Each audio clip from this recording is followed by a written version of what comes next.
Ich mag Weihnachten. Plätzchen backen. Der Duft nach Zimt und geschmolzener Schokolade.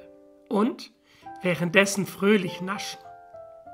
Die Kisten mit dem Dekozeug vom Dachboden holen und alles in der Wohnung verteilen. Schalen voll mit roten Kugeln, Engel, Fake-Tannenzweige auf dem Kamin, die Krippe. Nachmittags machen die Zeitschaltuhren leise Knack. Dann leuchten die Lichterketten vor dem Haus und die Sterne funkeln in den Fenstern. Die Landebahn Nord des Hamburger Flughafens mitten in Sölfeld ist am Start. Im Hintergrund laufen Weihnachtslieder. Oh Holy Night, leise rieselt der Schnee, Last Christmas. Last Christmas, tja, da hatte auch ich noch gehofft, dass es this Christmas anders wird. Die Sache mit Corona. Weihnachten 2021.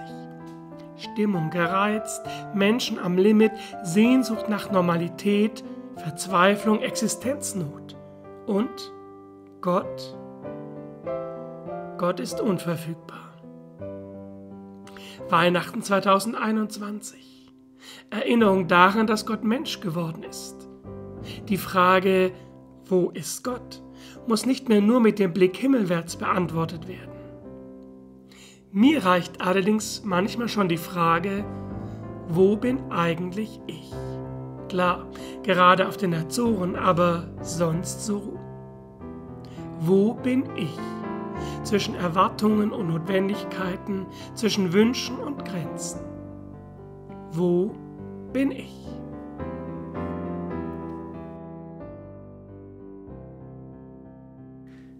Jesus wird geboren, die Bibel erzählt. Zu derselben Zeit befahl Kaiser Augustus, im ganzen Römischen Reich eine Volkszählung durchzuführen.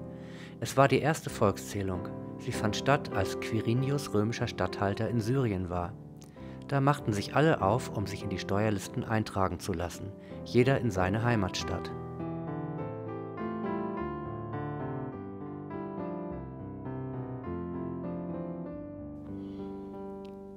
Auch Josef ging von der Stadt Nazareth in Galiläa nach Judäa.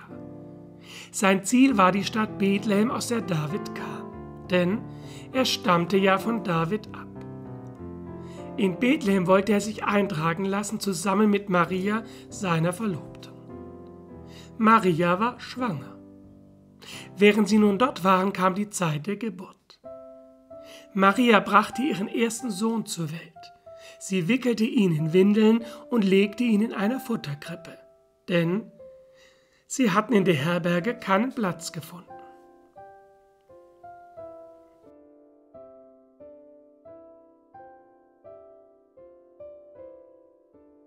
In der Gegend von Bethlehem waren Hirten draußen auf den Feldern. Sie hielten in der Nacht Wache bei ihrer Herde. Auf einmal trat ein Engel des Herrn zu ihnen, und die Herrlichkeit des Herrn umstrahlte sie. Die Hirten erschraken und große Furcht erfasste sie. Der Engel sagte zu ihnen: Fürchtet euch nicht. Hört doch, ich bringe euch eine gute Nachricht, die dem ganzen Volk große Freude bereiten wird. Denn heute ist in der Stadt Davids für euch der Retter geboren worden. Es ist Christus der Herr. Und dies ist das Zeichen, an dem ihr das alles erkennt. Ihr werdet ein neugeborenes Kind finden. Es ist in Windeln gewickelt und liegt in einer Futterkrippe. Plötzlich war der Engel umgeben vom ganzen himmlischen Heer der Engel. Die lobten Gott und riefen: Gottes Herrlichkeit erfüllt die Himmelshöhe. Sein Frieden kommt auf die Erde zu den Menschen, denen er sich in Liebe zuwendet. Die Engel verließen die Hirten und kehrten in den Himmel zurück. Da sagten die Hirten zueinander: Kommt, wir gehen nach Bethlehem. Wir wollen sehen, was da geschehen ist und was der Herr uns mitgeteilt hat. Die Hirten liefen hin, so schnell sie konnten. Sie fanden Maria und Josef und das neugeborene Kind, das in der Futterkrippe lag.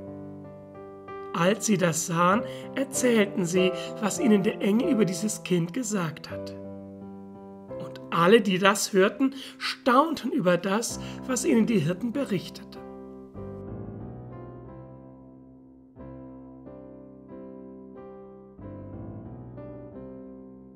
Aber Maria merkte sich alle ihre Worte und bewegte sie in ihrem Herzen. Die Hirten kehrten wieder zurück. Sie priesen und lobten Gott für das, was sie gehört und gesehen hatten. Es war alles genau so, wie es ihnen der Engel gesagt hatte.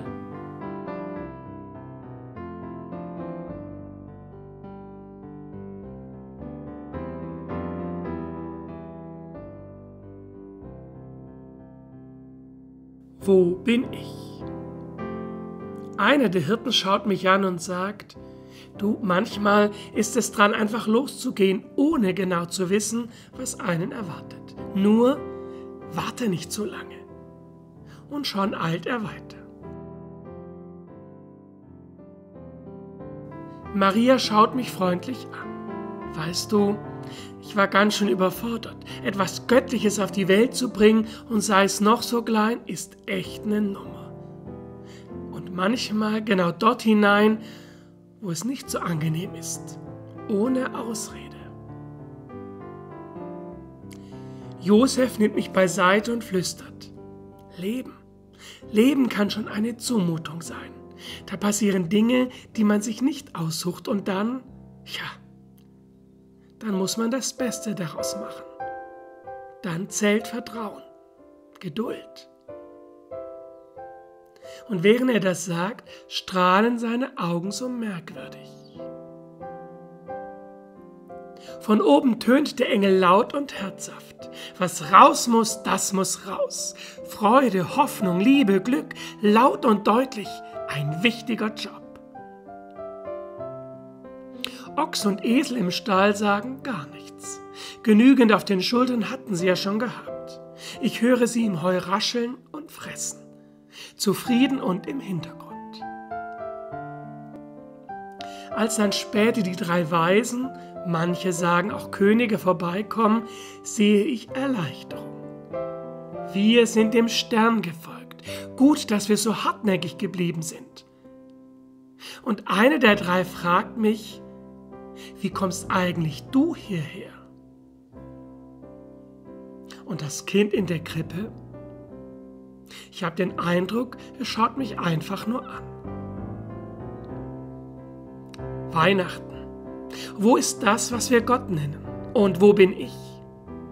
Und alle hatten ihre Rolle angenommen, hatten Ja gesagt. Und nirgends steht, dass das leicht war und auch nicht immer schwer. Es ist, wie es ist. Und alle hatten ihren Weg, durften ihn haben, als würde Gott ihnen ihr Leben wie ein Kind anvertrauen und es mit ihnen wachsen lassen. So wandere ich durch mein Leben. Stroh und Scheiße, Himmel und Engelsglanz, weite Felder mit Einsamkeit und die heiligen Orten mit warmer Gemeinschaft. Und sie sind alle an meiner Seite und an deiner. Maria und Josef, die Hirten und Engel, Ochs und Esel, die 3 Weisen mit ihrem Stern und jenes Kind. Dorthin unterwegs, wo wir erwartet sind. Gott und du und ich. Last Christmas, this Christmas, next Christmas.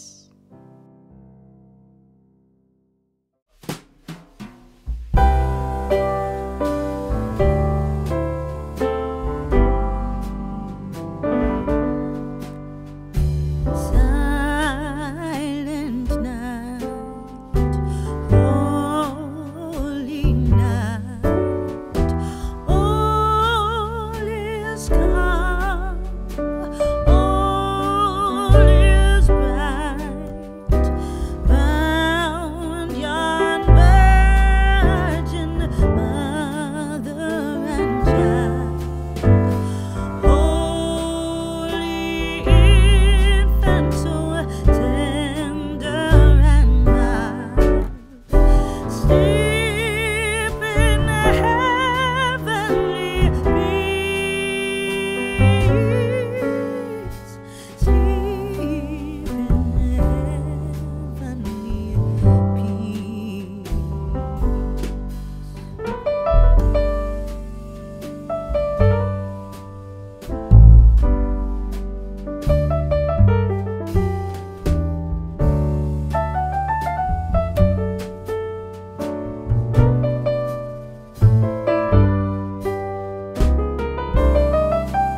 Wir haben uns das am Kamin noch ein bisschen gemütlich gemacht und hoffen, dass ihr dort, wo auch immer ihr gerade seid, eine tolle Weihnachtszeit habt. In diesem Sinne wünschen wir euch allen von Herzen frohe und gesegnete Weihnachten. Kommt gut durch die Zeit und bis zum nächsten Mal. Tschüss. Tschüss.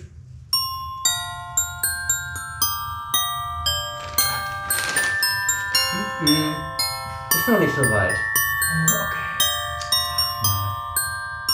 Sag mal.